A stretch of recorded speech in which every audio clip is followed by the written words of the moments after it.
Pemirsa, bidar tradisional menjadi salah satu warisan budaya yang terus dijaga masyarakat Kota Palembang. Dalam menjelang lomba bidar HUT ke-81 kemerdekaan Republik Indonesia, salah satu tim yang akan ikuti perlombaan mulai menyiapkan perahunya.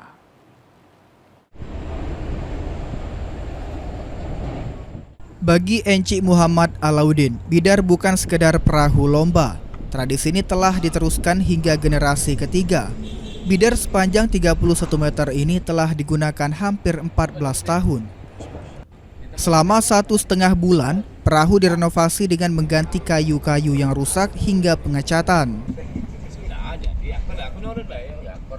Dari 1,5 bulan, jadi merenovasi, ganti kayu yang rusak, sampailah hari ini finishing untuk pengecatan. Alhamdulillah hampir 98% udah siap.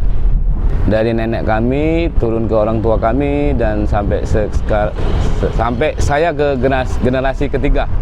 Alhamdulillah masih tetap ada budaya lomba bidar tradisional di Kota Palembang. Sekali berlaga, 57 pendayung akan mengayuh dalam satu irama menuju garis finish. Meski biaya renovasi mencapai sekitar 20 juta rupiah, semangat melestarikan bidar tetap terjaga. Regenerasi pun disiapkan agar bidar tradisional tetap dikenal dan diteruskan generasi muda. Bidar sendiri bukan sekedar perlombaan, namun menjadi identitas dan warisan budaya Palembang. Muhammad Aidil, PAL TV.